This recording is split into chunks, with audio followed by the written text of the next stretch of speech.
Good evening, Kaligit Labricans. Welcome back po dito sa ating YouTube channel. Ayan, kamusta po kayo? Magandang gabi po sa lahat ng nandito ngayon, nakikinig at nakantabi sa ating channel. Narito na naman nga po ako, si Gandara, ang inyo pong Kaligit Labricans na maghahatid po sa inyo ng mga latest na balita and fresh po na update hinggil sa TVJ and the Legit Labricans. Kaya naman kung hindi ka pa nakaka-subscribe dito sa ating YouTube channel, maaari mong pindutin ang subscribe button and notification bell para maging updated at una ka sa mga inilalabas nating mga balita. Basta may kinalaman sa TVJ, Legit Labricans, and of course sa issue na kinakaharap po nila hinggil po sa Itbulaga, sagot na po natin na yan. Pero bago nga po natin simulan ang balita na talakayan mga ka-OG, narito at nais ko po muna na magpasalamat sa mga nandito ngayon na nakaantabay at nakatambay sa atin pong YouTube channel. Thank you so much po. And a big shout out po sa inyong lahat, lalong higit sa atin pong mga masusugid na taga-subaybay. Narito nga po, Kaligit Labricans, ang ilan sa mga napili po natin i-shout out for today's video. Una na nga po dito si Miss April Cordero. Ayan, nasabi niya dito, pa-shoutout po Ma'am Gandara from Nueva Ecija. Ganon din po kay Sir Lito Ochoco, shoutout. Sabi niya, hello Gandara, watching from La Union. Ayan, shoutout po sa lahat ng mga taga La Union and magandarang gabi. Ganon din po kay Sir Mel Gibbs Vergara, shoutout naman from Laguna. Ganon din po kay Sir Sherwin Salvador. Shout out naman mula naman po ito sa Milan, Italy. So shout out. And kay Sir Roy Mogol. Sabi niya, Miss Gandara, shout out po. Grabe, ganda talaga ng boses mo. Nakaka-inlove. Ganon din po kay Sir Joey Boy Stevens. Shout out po. Sabi niya, good evening, beautiful. God bless always. Shout out. Alex Gualberto and Beth Ravelio, shout out. And hashtag unsubscribe Itbulaga YouTube channel. Thank you so much po. And again, shout out daw po kina Sir Alex Gualberto and Beth Ravelio, ayon kay Sir Joey Boy Estevez. And syempre ganun din po kina Sir Jefferson Ato, good evening and magandarang gabi. Tinagalog lang. Sir Mel Gibbs Vergara, Fernandez de la Cruz, Loreto Castro, Shararout, Chismoso, Shararout, and Cristina Delfino. And sa mga hindi po natin nabanggit mga Kaligit Labricans, na bawi na lamang po tayo sa mga susunod. Iisa-isahin po natin yan na mga Kaligit Labricans po natin. Again, thank you so much po muli. Sobra ko po na-appreciate ang inyo pong pagsuporta sa atin. Samantala, pag-usapan naman po natin ang komento ni Miss Emil Chua. Sabi niya kasi po dito, yung dating may hawak kasi ng YouTube channel ng Itbulaga na si Jennifer ay empleyado lang naman kasi siya ng Tape Inc. Trabaho niya ang mag-create ng YouTube channel kasi yon ang trabaho ni Jennifer sa Itbulaga. Nag-resign din siya at dapat lang i-turn over niya sa may-ari ang YouTube channel ng Itbulaga kasi nga empleyado lang siya at swelduhan din. Gaya ng mga nag-resign na mga empleyado ng Tape Inc. O ayan, ang masasabi lamang po natin dito, dapat may panalo po muna nila.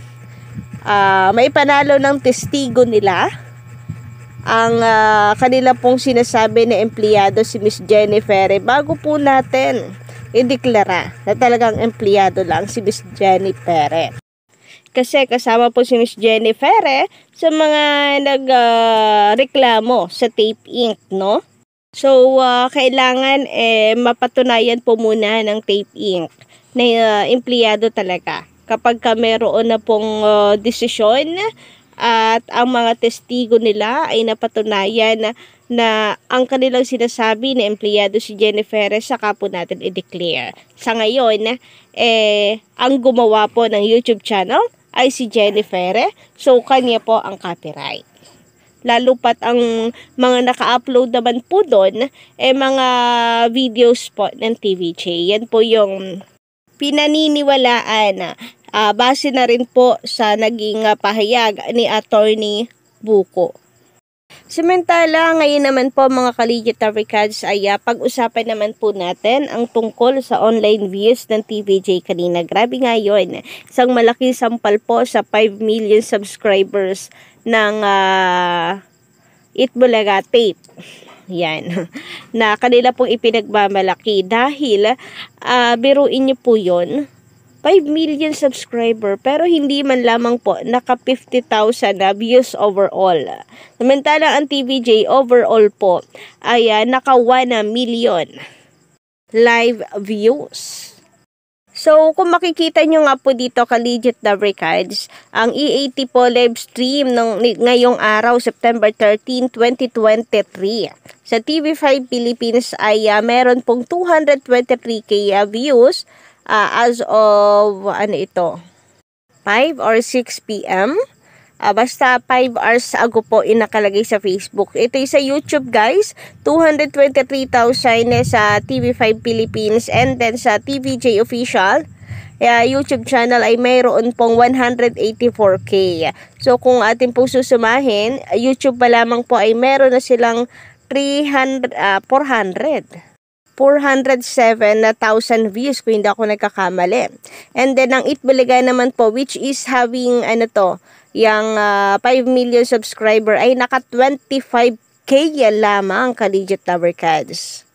Kahit po 1v1 lang 1 versus 1 ay hindi po manalo ang Itbulaga sa live stream po ng TVJ. 184 versus 25k Samantala, overall, panalo pa rin naman po ang TVJ versus dito sa Showtime sa YouTube. Dahil kung makikita po natin, 132k lamang po ang Showtime, samantalang 184 ang TVJ.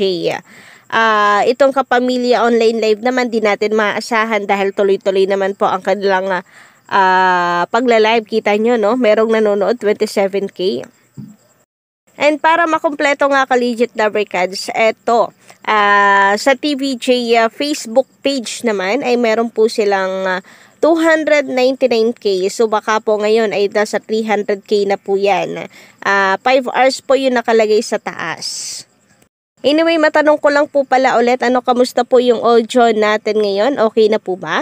Pa-comment na naman po dyan sa baba. Samantalang dito naman po sa TV5 na Facebook page ay 299k din and siguro ngayon ay nasa 300,000 views na po yan. So, bale sa Facebook, almost 300k na po ang viewers nila after 5 hours. And baka nga lagpas na po yan ng 300k ngayon. So, masasabi natin na nasa 1 million ang views po ng TVJ. Kasi 600 sa Facebook plus 407 sa YouTube. Nasa 1 million po talaga ang kanilang overall live viewers. Compare nyo naman po dito sa tape na 22k lang plus 25k sa YouTube. So, nasa lamang po yan. Wala pang 50. Baka po 48, 47 overall viewers po nila Facebook at YouTube. Kahit po isang channel lang ng YouTube, hindi pa po sila makahabol Kahit isang YouTube channel lamang po ng TVJ ang gamitin po natin versus sa pinagsamang views po ng Facebook at YouTube ng Tape Inc. Hindi pa rin po magpanama. Kumbaga nananatili po na wala po silang binatbat sa original host ng Itbulaga kahit nasa kanila na po ang official YouTube channel ng EB na mayroong 5 million subscribers. Sabi nga po ng ka-Legit Tabricads natin, kanila na ang subscribers, atin po ang viewers. Sabi naman dito ni Miss Aurora Tandok sa kanyang komento ka-Legit Tabricads, scam talaga sila, karma is real. Kaya wala man silang napala sa inagaw nilang YT channel. Di sila magtatagumpay sa mga scams nila. Marumi silang maglaro. So, yun nga po ang masasabi lang natin about po sa pagkakakuha nila ng YouTube channel ng Itbulaga. So, ipagpalagay po natin, ayan, ibigay na po natin sa kanila ang chance na sila po ang may-ari ng YouTube channel na yan. Pero ang tanong, ang mga subscribers ba dyan, kanilang tunay? Pagmamay-ari din kaya nila? Kasi, kung nasa panig din nila ang mga subscribers na ito, hindi po lalangawin yung kanila pong mga live. Biruin po ninyo, 5 million. Pero ang nanonood lamang po sa kanila ay 2,000. Samantalang sa TVJ, umaabot po ng 100,000 ang nanonood po sa kanila live. Kayo po ba, ka-Legit Americans, ano naman ang inyong masisay hinggil po dito? Pa-comment na lamang po dyan sa baba ng inyong mga salobin, reaksyon at komento para mabasa po natin. And don't forget to click the subscribe button and notification bell para naman po sa iba pang mga balita.